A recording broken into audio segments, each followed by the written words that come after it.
In this video, we'll be going over tips to help you improve your bird watching skills. Coming right up.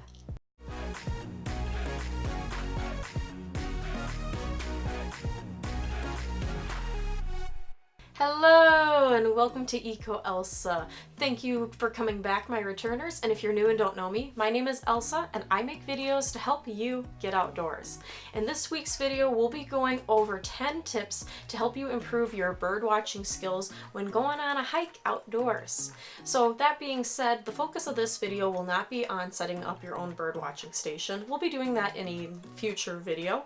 The focus of this is going to be how you can improve your bird watching skills while going on a hike and using bird watching to get yourself outdoors, being active, exploring and learning and having fun. So keep that in mind. We'll be focused on birds for this video, but you'll notice that a lot of these tips can be applied to when watching other wildlife outdoors. But we'll do other wildlife in a future video. If it's something that interests you guys, request it down in the comments what animal you'd like us to do an animal watching video on next. So let's get started. Number 1. Pick a good location. So when you're heading out to go bird watching for the first time, going on a hike, it's going to be important that you pick the right park because different seasons may have more or less birds in that park. So calling ahead of time and asking them how their bird watching is or checking online forums for bird watchers will be really super helpful in the beginning, especially if you're planning on going in the spring and fall, which is preferable, especially for a beginner, because there's going to be fewer leaves on the trees. If you're in a location with, a lot of trees, it's going to make it a lot easier to go those times of the year. But because birds are migrating, you're going to have some parks that have a lot of birds because they're a part of the flyway, which is the bird highway for migration that a lot of birds follow a river or some kind of other landmarks to help them with their migration. Otherwise, if you don't pick a park in that flyway, you're not going to have necessarily as many birds. So this is why it's important to check these things ahead of time and to pick a good location. Number 2, go early in the morning. Now, you may have heard the saying, the early bird gets the worm. Well, the early birder gets the bird. Most bird species are going to be more active early in the morning, so we're talking dawn, right as the sun's coming up, they're getting active, getting ready to go look for food, or already looking for food, and that's when you're going to be able to see a lot more of them because they're not chilling during the heat of the day. Otherwise, in some locations as well, depending on where you live, dusk and sunset can be a good time to go look for birds as well because it's starting to cool off and the birds are getting ready to find a spot to sleep for the night. So you're just going to have to double check for what season it is and where you live because it may differ for me here in the Midwest. And sorry for those of you who are not morning people. I know birding was very hard for me once I got older. I definitely turned into more of a herp person because it's fun to see reptiles because you don't have to get up early in the morning. You just gotta wait until it's been warm enough that they're all about walking and crawling around. So if you're not an early morning person, herping might be for you.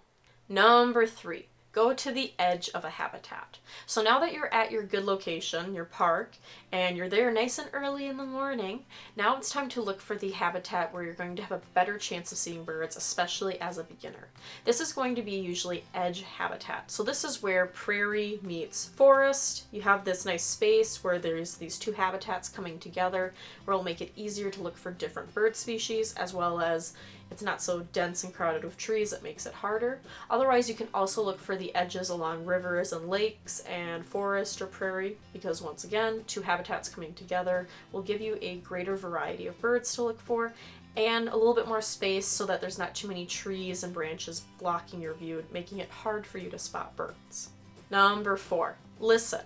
So you're not always going to have edge habitat for you to be able to look for birds. So the next skill that you need to start developing is listening. Because a lot of times, especially in summer when the trees are thick of leaves, is you're going to hear the birds before you see them. So learning to listen for different calls is going to make it a lot easier to spot them. And what's great about this is if you do happen to be in a park where you can get some cell reception is you can go over to the Audubon website, and a lot of these websites include with a picture of a bird some vocalizations so that you can actually hear what the birds sound like, which will make you train your ear to be able to identify birds based by a call. And also a necessary skill as a birder because you will never have 100% good conditions year-round for birding or in different habitats that are harder to spot birds. Learning how to hear bird calls and recognize a bird from its call will be super helpful for you. Number 5, bring a field guide. So when you're going out birding for the first time, you don't have to have a field guide, but it's going to make it a lot easier for you to identify birds and learn their names and learn more cool information about them. As well as what's nice about field guides is they'll have these markers that will point to the key identifiers, making it easier to spot what kind of a bird it is that you found. I am personally a Peterson girl, but that is mostly because I grew up using Peterson Field Guide because it's what my grandfather used and that's what we had in our house. So if you do want to use Sibley or you want to use Audubon, whatever works for you, as long as it has the correct information and it has key markers that are easier for you to spot and to look at. Yes, I know if you're a fellow birder and you're very gung-ho Sibley or Audubon, and you're like, no, you can't just use any field guide, you must use mine. Sorry, I'm not a birder who ascribes to that. I think as long as it has good information, and all three of them do, as well as the markers work for you and the way the book is laid out is easy enough for you to follow and to look for the birds that you need to find, then all the power to you. Use what makes sense for you. Now, if you're a beginner bird watcher and you're kind of overwhelmed with these very formal ornithology laid out books where they group the birds based by family, and it makes it really hard for you to look through and to find what the one single bird that you found in this giant behemoth of a book, then I have another book recommendation for you. So for beginner bird watchers, Stan Tekiela puts out these great little tiny books where the birds are actually organized based on color. So if you look up here, you have this little tab, and this little tab tells you what the main color of the bird is, as well as the section. So let's say I found a red bird and I need to see what that red bird was. Oh look, I just go to the red tab and now I can just start flipping through and looking at all the different red birds until I find it. Oh look, it was a pine grosbeak. That was the red bird that I saw because it had this nice banding here.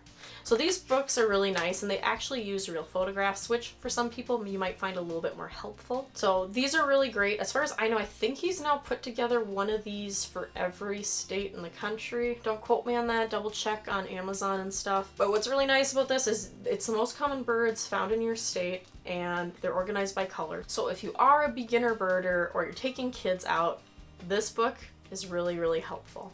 Number 6. Bring binoculars. So once again, not a necessary piece of equipment to have, but it's going to allow your vision range to go a lot farther, which is going to make it a lot easier for you to spot those birds and be able to properly identify the key marker in the field guide that tells you, oh, this bird is what this is. So having a pair of binoculars will make this a lot easier to do and, you know, more enjoyable and fun. I mean, who doesn't like using binoculars? They're fun. Now, if you are looking for recommendations for binoculars, check the link up in the card, otherwise link in the description below as well, where I've done a review on this pair of Bushnell binoculars, and you can see what I thought about them and what I thought of the price, and see if there would be a good starter pair for you. As well as check out my recommendation playlist. I have been adding to that, and I'll be adding more pairs of binoculars in the future to let you know what, hey, this is what I think about them, and this is why maybe you should buy them or you shouldn't buy them. So make sure to check that out. As well as if you do have just a little bit of money, you can always go to like Walmart or something and get a cheap little pair of binoculars. Having just something little and small is kind of better than nothing because it does help you extend your vision out farther, which will make it easier for spotting and identifying the birds that you see. So this is a little pair I actually found at Goodwill that probably were like $10 or $12, pretty cheap, but at Goodwill I got them for $3. Now, if buying all these, you know, field guide and binoculars isn't in the budget for you, another thing that you can do is a lot of state parks and nature centers and libraries all offer exploration kits. So you can go and check out and see if they do offer a birding one. And usually this just includes binoculars and a field guide and maybe a backpack. And what's nice about this is usually it's either free or it's really affordable for you to just rent and use it. So if you don't want to buy this equipment yet because you're just starting and you want to see if you like doing this, those are 3 different places you can look for a birding kit that you can check out and rent and use. Otherwise, a lot of nature centers will actually put their own bird feeding station up, and what you can do is just sit there in the nature center and use the binoculars they have to look at the birds and start practicing and learning. So I hope those tips help you with binoculars. So stay tuned in the future for more reviews on binoculars and see what you want to get. Number 7, look with your eyes first. So something that sometimes happens when I'm taking kids out looking at birds with binoculars is they immediately bring the binoculars up and they start looking around like this.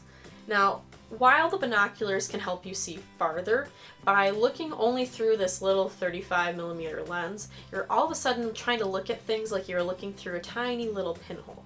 It makes it a lot harder to spot something when the bird is already going to be super tiny far away. So what is a better tip is to look with your eyes first. So what you do is you scan around looking for movement and aha, I see a bird. It's moving right there. Now I lock in on that with my eyes and I bring the binoculars up, staying locked on it, and then I adjust the binoculars so that the thing I'm locked in on comes in clear. It makes it a lot easier for spotting things quicker and not spending so much time looking, as well as being able to not lose it. If you're looking for more tips on how to use binoculars, I've done a previous video on this as well. Check the card up above, otherwise link in the description.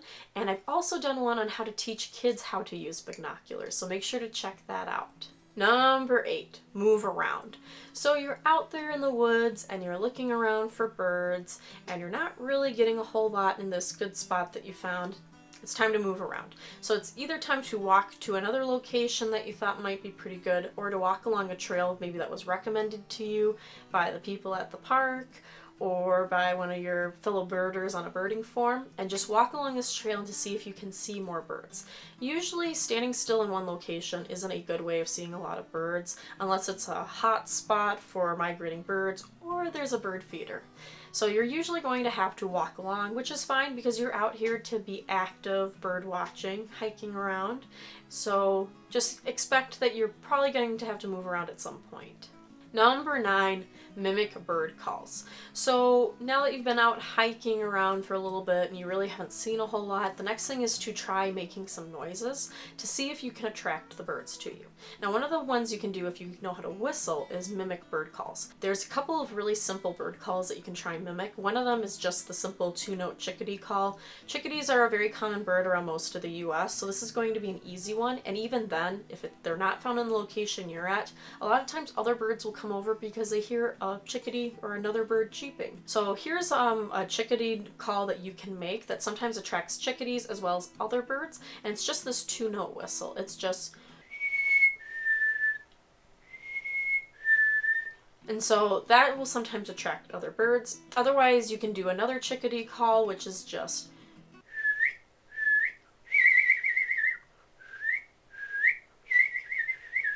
so how that one works is it's just once again the 2 whistle notes followed by a long trill where I'm doing one whistle blow but I'm moving my tongue rapidly, so it makes that noise that chickadees will make. The little chickadee dee dee dee dee dee dee on the end. There are a wide variety of different bird calls out there, because there's a ton of birds. So if you're out in the forest and you hear a different bird call, just see if you can mimic it to see if whatever is making that call, you can get to come a little bit closer. So those are 2 bird whistles that you can do. One bird whistle to avoid mimicking though is the one loud piercing whistle blow.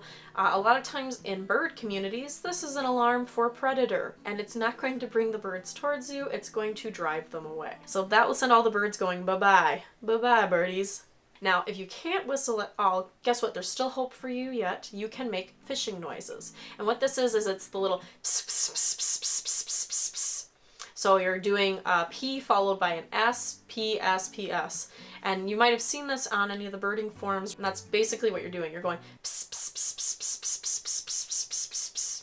Now, that may sound like an alarm call, and it may be counterintuitive to you to use that, but a lot of times that noise is going to attract other birds because they're like, hey, you're not doing an alarm call, but you're making a lot of noise. What's going on? Is another bird annoying you because you found some food? I want food. So those are some different bird noises that you can make to help you find birds when you're out hiking and to make it a little bit easier. Number 10, go with a friend. Now, when you're birding in the beginning, you're going to need a lot of practice and it's going to take a lot of patience because you're not, most people aren't good at things immediately when they try it for the first time. So you might only see a few birds the first time you go out as you get into the swing of looking for them. Now, Having another person there with you can be helpful because they can help you look for the birds, but they also can keep you company as you guys go on this birding adventure together, learning about birds and exploring and hiking and staying active. So we do recommend going with another friend because while it's fun going by yourself, you get some nice quiet time in. When you're learning for the first time, having another pair of eyes and another person there can make it easier and more fun. So we hope you guys liked all those tips today and enjoyed this video. If you still have questions about bird watching, make sure to leave them in the comments below. And if you are a fellow bird watcher and you have some great tips of your own, make sure to leave those in the comments too. I'd love to learn from you, and I bet everyone else would love the information that you're about to share. So make sure to head into the comments. So unfortunately, that is all we have for you guys today. If you liked today's video, make sure to like it, make sure to subscribe, and make sure to ring that bell button. That way you can be notified when new videos are up on YouTube. As well as you want to do all these things because our big winter giveaway is still going on. And how you can get entered for the month of January is by subscribing on YouTube. So make sure to do that. And if you're looking for additional entries into the YouTube giveaway, head into the comments, make sure to leave a comment, tag a friend, or share this video on Facebook, Twitter, Instagram, Pinterest, or LinkedIn for additional entries into the giveaway. As well as if you want more information about this giveaway that's going on through Earth Day 2020, make sure to head on over to our YouTube channel and watch the other giveaway videos so you can get all the information for the giveaway. Or join our newsletter. Newsletter subscribers get free insight on the giveaway, so make sure to do that as well. If you're looking for more resources from this video, everything's in the description that I mentioned in this video, as well as some other things that might interest you about learning how to birdwatch. And if you're looking for more resources in general for getting outdoors, check out our YouTube channel or head on over to EcoElsa.com for lots more resources, as well as to sign up for classes if you live in Minnesota, because we offer a ton of classes to help you and your family get outdoors.